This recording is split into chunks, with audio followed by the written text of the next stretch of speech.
के लिए हमारे साथ डॉक्टर अरुणेश यादव जी हैं, इन्हीं से बात करेंगे। डॉक्टर साहब, जिस तरीके से अभी एसएससी आरआरबी एनटीपीसी के छात्रों पर बल प्रयोग होता है, उसके बाद तमाम मीडिया में ये खबर भी चल रही है कि भाई क्या यही नौकरी आपको चाहिए। जिस तरीके से एक विशेष चैनल पे मैं आपको दिखाऊं तो ये चल रहा है कि क्यों हर छात्र को रेलवे में नौकरी चाहिए, तो क्यों चाहिए, और भी तो काम किए जा सकते हैं। भाई देखिए साहब, इसमें छात्रों की गलती नहीं है। हाँ, छात्रों को सपने किसने दिखाए? हमारे माननीय प्रधानमंत्री जी ने 2014 में जब चुनाव होने वाला था तो छात्रों से उन्होंने क्या कहा कि हर साल हम 2 करोड़ रोजगार देंगे, और कहां कहां देंगे, कैसे कैसे देंगे, सारा विस्तृत रूप से मोदी जी ने हर रैली में बताया है। और दूसरी बात रेलवे की रही, तो रेलवे इस देश का सबसे बड़ा सिस्टम है, सबसे बड़ा निकाय रेलवे है, और सबसे ज्यादा नौकरियां रेलवे में ही निकलती हैं। और अगर आपको जानकारी हो, क्योंकि आपके पास अच्छी एनालिसिस रहती है, तो पिछले 3 साल से तकरीबन अब तो ये कह लो कि चौथा साल चल रहा है, रेलवे में एक भी रिक्ति की भर्तियां नहीं हुई है। सारी नियुक्तियां खाली पड़ी हुई हैं, लाखों की संख्या में नियुक्तियां खाली पड़ी हुई हैं। तो अब युवा करोड़ों की संख्या में, जो मोदी जी कह रहे थे हर साल 2 करोड़ रोजगार देंगे, और जो सरकारी आंकड़े हैं, एनसीआरबी के जो आंकड़े हैं, वो आंकड़े ये कहते हैं इस समय पूरे भारतवर्ष में 8 करोड़ युवा, 8 करोड़ से ज्यादा ही है, मैं मोटी तौर पे 8 करोड़ युवा लेके चल रहा हूं। हर 8 करोड़ जो युवा है वो इस समय बेरोजगार है। तो अब युवा क्या करे? आप बात कर लो अगर एसएससी जीडी की, तो वहां युवाओं को नौकरी नहीं मिली। आप बात कर लो शिक्षकों की, उत्तर प्रदेश तमाम राज्यों में बात कर लो शिक्षकों की, प्राइमरी शिक्षक चाहे मीडियम लेवल के शिक्षक, उनकी नियुक्तियां नहीं। रेलवे जलाने से तो बात नहीं। अब रेलवे किसने जलाया? आप बताओ साहब। रेलवे छात्रों ने नहीं जलाया, रेलवे जलाने वाले भी इन्हीं के लोग हैं, और पुलिस द्वारा डंडे मारने वाले भी इन्हीं के लोग हैं। इन्होंने छात्रों के नाम पर हिंसा की घटनाएं की है।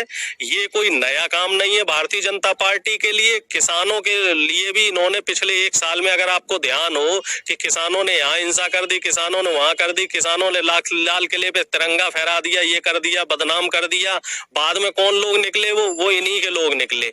अगर इसकी निष्पक्ष जांच होगी तो इसमें बीजेपी, आरएसएस के, एबीवीपी के लोग ही निकलेंगे। छात्र शांतिपूर्ण तरीके से प्रोटेस्ट कर रहा था, रेल रोक रहा था। क्या बीजेपी ने रेल नहीं रोकी? जब बीजेपी विपक्ष में थी तब ये भी रेल रोकते थे।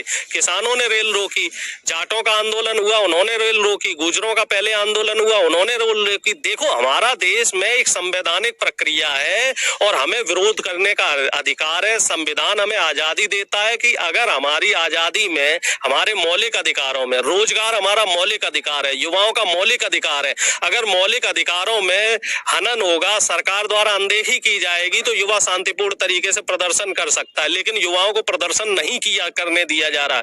जो युवा प्रदर्शन कर रहे हैं उनके ऊपर केस लगाए जा रहे हैं। उत्तर प्रदेश के जो मुख्यमंत्री जी हैं वो ये कहते हैं कि अगर आप प्रदर्शन करोगे तो आपको क्या मिलेंगे? आपके घर पे बुलडोजर चढ़ाया जाएगा, आपके ऊपर केस जाएंगे। तमाम युवा जो शिक्षक भर्ती में, टीईटी के जो बेसिक शिक्षक भर्ती है, उस भर्ती में तमाम युवाओं के ऊपर केस लगाए गए हैं। वहां 19,000 जो आरक्षित पद थे उनमें धांधली के मामले सुनने में आए हैं, और उनकी जांच भी सरकार नहीं कर रही है। इसी तरीके से ये बताओ, रेलवे में एक छात्र को आप 4-4 नौकरी दे रहे हो। मैं उन पत्रकार साहब से कहना चाह रहा हूं कि आप सिस्टम में कभी कमी निकाल सकते हो क्या? आप में इतना साहस है? जैसे कि जो विपक्ष में पहले इनको शब्द दिया गया था गोदी मीडिया, और अभी माननीय अखिलेश जी ने एक शब्द दिया है कि ये लोग पेरोल पे हैं, तो मैं बिल्कुल समर्थन करना चाह रहा हूं इन दोनों लोगों की बातों को। ये बिकी हुई मीडिया है, ये सत्ता से सवाल नहीं कर सकती है। जो लोकतंत्र का हमारा चौथा स्तंभ है, इसका काम क्या होता है? सत्ता से सवाल करना। चाहे प्रिंट मीडिया हो, चाहे डिजिटल मीडिया हो, सत्ता से सवाल करने का साहस इस समय किसी के अंदर नहीं है। ये सिर्फ युवाओं से सवाल करेंगे, ये मजदूरों से सवाल करेंगे, ये किसानों से सवाल करेंगे, ये बहन बेटियों से सवाल करेंगे, ये कांग्रेस से सवाल करेंगे, ये विपक्ष से सवाल। 8 फरवरी को जो है फिर से दिल्ली में एसएससी जीडी के युवाओं का फिर आंदोलन शुरू हो रहा है। परमिशन तो उन्होंने इस बार भी नहीं ली है। क्या परमिशन ली नहीं, परमिशन मिली नहीं। मैं भी उस आंदोलन में कई बार गया हूँ। युवाओं को परमिशन नहीं दे रही है, पुलिस परमिशन नहीं देती है। आप ये बताइए, अगर युवा प्रोटेस्ट करना चाह रहा है तो उसे आप परमिशन क्यों नहीं दे रहे हैं? कौन सी लोकतंत्र की प्रक्रिया है? कोविड है तो कोविड साहब आपके इलेक्शन के लिए नहीं नहीं है। बहन जी की रैली हुई आगरा में, वहां आपने देखी हजारों की भीड़ थी बहन जी की रैली में। अमित शाह जी पूरे पश्चिम उत्तर प्रदेश में पर्चे बांट रहे हैं, हजारों की वहां भीड़ है, तो वहां कोविड प्रोटोकॉल नहीं टूट रहा है, वहां कोविड नियमों का उल्लंघन नहीं हो रहा है। इलेक्शन आपके बाद में भी हो सकते थे, विपक्ष ने तो कहा था कि इलेक्शन बाद में करवा दो, लेकिन भारतीय जनता पार्टी इलेक्शन करवाने की जल्दी में थी, क्योंकि किसान आंदोलन की वजह से इनका जनता के बीच में विरोध था। किसान घर घर पहुंच गया था और जनता को बता रहा था वहां के लोगों को, और ये जितना लेट करते उतना इनके लिए नुकसान में होता। और वो तो इनकी रैलियों में लोग आने बंद हो गए थे, इस वजह से इन्होंने रैलियां बंद कर दी, नहीं तो ये रैलियां करते। पिछली साल बंगाल में रैलियां नहीं हुई, पिछली साल कुंभ नहीं हुआ। जो आपका डेल्टा वायरस था, सबसे खतरनाक वायरस था, उस दौरान इन्होंने आईपीएल भी करवाया, कुंभ भी करवाया, और उससे लाखों लोग जो मरे हैं तो वो भी जनता ने देखा है। और जो पहले कोविड की लहर में हजारों प्रवासी मजदूरों के साथ जो दुराचार किया गया है पुलिस द्वारा, वो भी जनता ने देखा है। और युवाओं के साथ जो अभी किया जा रहा है दुराचार, वो भी जनता देख रही है, जनता सब देख रही है। बजट की बात करें तो अभी योगी जी ने बजट के बाद तुरंत कहा कि मैं धन्यवाद करता हूं और अब यूपी के युवाओं को भर भर के फिर से नौकरियां मिलेंगी, और इस बजट में तो सबसे ज्यादा जो नौकरियां मिलेंगी वो यूपी के ही लड़कों को मिलेंगी। सबसे ज्यादा 2017 में योगी जी और 60 लाख मोदी जी के बजट। एक चीज और ये बताइए, वो 70 लाख नौकरियों का क्या हुआ? जो 5 साल में 70 लाख नौकरियां देने, इस बार 60 लाख फिर। क्या इन्होंने अपना घोषणा पत्र नहीं देखा? वो 70 लाख नौकरियां देने की बात कर रहे थे, और आज की स्थिति में यूपी के 100 में से 62 जो युवा है वो बेरोजगार है। युवा आपसे सवाल कर रहे हैं और आप क्या जवाब दे रहे हो उनको कि सरकार का आप प्रतिरोध करोगे तो आप के खिलाफ कार्रवाई होगी। जवाब आपको देना ही, ये चुनावी वायदा है योगी जी का और चुनावी जुमला है, जिसे बीजेपी नहीं कहा है ना, ये जुमलेबाजी है। युवा इस चीज को समझ चुका है। आप युवाओं से बात करो, युवा इनसे निराश हो चुका है, युवा इनसे हताश हो चुका हो। 8 साल का समय हो गया, केंद्र सरकार के जो भी नीतियां रही हैं, सभी नीतियां, आप ये बताइए साहब, श्रम कानून क्यों नहीं अभी तक वापस बहाल किया गया? श्रम कानून इन्होंने हटा दिया है, उससे किसे फायदा हुआ? और जो इस बजट की बात कर रहे हैं, तो इस बजट में शिक्षा बजट क्यों नहीं बढ़ाया गया? और आपने हेल्थ का बजट कम कर दिया, क्यों किया भाई? आपने रोजगार के लिए कोई खास योजनाएं नहीं दी है, आप आगे साहब स्टार्टअप चलाएंगे, जबकि जो आपकी स्टार्टअप की स्कीम है, जो एमएसएमई स्कीम है, जैसे हम एंटरप्रेन्योर्स कहते हैं, ये स्कीम फेल्योर है। इस स्कीम में हजारों करोड़ रुपए का इन्हीं के नेता और इनके जो ऑफिसर्स बैठे हुए हैं घपले कर रहे हैं। इस तरह की तमाम खबरें पिछले 7 साल 8 साल में मुझे सुनने में आ रही है कि तमाम जगह फर्जी कंपनियां खोल के स्टार्टअप के नाम पे सरकारी पैसे को हड़पा जा रहा है। इसकी भी जांच होनी चाहिए। और दूसरी बात, आप ये बताइए, जो गरीबों मजदूरों के लिए जो मनरेगा योजना लगाई गई थी, तो उसका बजट किससे कम किया गया? जबकि कोविड के दौरान पिछले 2 साल में अगर गरीबों मजदूरों के लिए, गांव के लोगों के लिए कोई योजना काम की है तो वो मनरेगा काम की है। और इन्होंने जो कॉर्पोरेट के टैक्स कम किया है, कॉर्पोरेट टैक्स 12% से 7% किया है, तो उसका फायदा किसे मिल रहा है? उसका फायदा तो उद्योगपतियों को मिल रहा है। समर्थन साफ तौर पे ये उद्योगपतियों को बढ़ावा दे रहे हैं। आप ये बताइए, मिडिल क्लास के लिए आपने टैक्स स्लैब क्यों नहीं बढ़ाई? मिडिल क्लास के लिए अगर ये टैक्स स्लैब बढ़ा देते तो उससे क्या होता?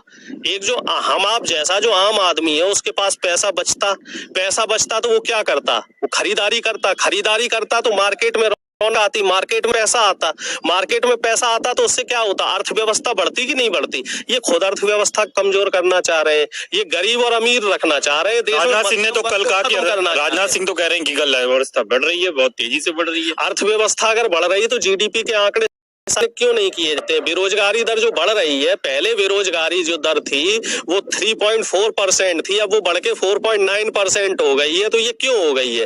राजनाथ सिंह उल्टा कह रहे हैं, वो ये कह रहे हैं कि बेरोजगारी बढ़ गई है, रोजगार नहीं बढ़ा है, बेरोजगारी बढ़ी है। आप क्या समर्थन करते हैं ये जो युवाओं का आंदोलन फिर होने वाला है दिल्ली में 8 तारीख से?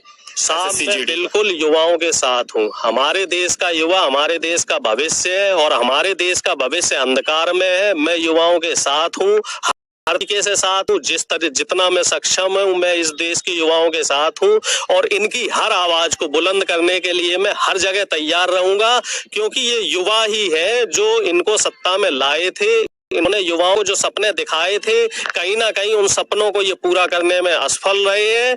और डॉक्टर राम मनोहर लोहिया जी की वो बात मुझे अच्छे से याद है, संसद आवारा हो जाए तो जनता को जो जागरूक जनता है उसको सड़क पे निकलने के लिए संघर्ष करना पड़ता है। और 5 साल तक, जिंदा कौम है, उन्होंने कहा है ना 5 साल तक इंतजार नहीं करती, तो हम 2024 तक का इंतजार नहीं करेंगे। मैं प्रधानमंत्री जी को निवेदन करना चाहता हूं कि अभी भी समय है, 2 साल का समय बचा है। आप जुमलेबाजियां छोड़िए, आप व्यापारियों का हित छोड़ दीजिए। अगर अंत भला, तो कहते हैं ना, अंत भला तो सब भला। 2 साल का समय रह गया है, कुछ युवाओं के लिए काम कर लीजिए, किसानों के लिए। आखिरी सवाल है, कोई राजनीतिक एजेंडा नहीं लगता आपको? तमाम युवा जो ये सड़कों पे आ रहे हैं, कहीं 97,000 भर्ती वाला हो, 69,000 शिक्षक भर्ती हो, फिर आपका ये SSC GD हो, अगर आम जनता अपनी मौलिक अधिकारों की बात करता है तो इसमें राजनीति क्या है? कोई नई चीज तो नहीं मांग रहा है। रोटी, कपड़ा, मकान, शिक्षा, स्वास्थ्य, रोजगार, ये 5 चीजें देश के जो सरकार है इसको देना ये बुनियादी हक है। अगर हम इस हक को मांग रहे हैं तो क्या गलत कर रहे हैं? बल्कि गलत तो सरकार कर रही है, राजनीति तो सरकार कर रही है। सरकार गरीबों से ले रही है, अमीरों को दे रही है। उनका टैक्स आप कम कर रहे हो, हमारे ऊपर टैक्स का बोझा बढ़ा रहे हो। उनको सुविधाएं दे रहे हो, उनके व्यापार में आप सब्सिडी दे रहे हो और हमारे रोजगार कम कर रहे हो। तो एक तरफा नीति आप क्यों चला रहे हो? आप देश को पूंजीपतिवादी व्यवस्था और सामंतवादी व्यवस्था की तरफ क्यों लेके जा रहे हो? आप देश को डेमोक्रेटिक तरीके से चलाइए ना। जो और संसाधन है इनका इक्वल डिस्ट्रीब्यूशन होना चाहिए, समान वितरण होना चाहिए। आप इस वितरण को असमान कर रहे हो, गरीबों से आप छीन रहे हो और अमीरों को आप दे रहे हो, और इसी चीज का विरोध है। विरोध गलत नहीं है, बस सरकार की नीति गलत है, सरकार की नीयत गलत है। सरकार अपनी नीति, नीयत और मनसा ठीक कर ले तो साहब युवा भी घर बैठेगा, अपना 2 वक्त की रोटी करेगा, जुगाड़ करेगा, किसान भी खुशहाल रहेगा। किसानों को सड़क पे उतरने का शौक है, महिलाओं को सड़क पे उतरने का शौक है, युवाओं को सड़क पे उतरने का। ये बताओ, इतनी ठंड में युवा अगर प्रोटेस्ट करेगा तो उसको शौक है साहब? शौक नहीं है साहब, मजबूरी है। 2 वक्त की रोटी है का जुगाड़ करना है, और जो इनका जो अंधकार में भविष्य है उसकी चिंता है युवाओं को। तो हमें और आप जैसे जागरूक नागरिकों को युवा का साथ देना चाहिए। अगर ये युवा अंधकार में है तो हमें इनको सही दिशा दिखानी चाहिए। तो मेरा सरकार से निवेदन है कि आप युवाओं की सुने, इसमें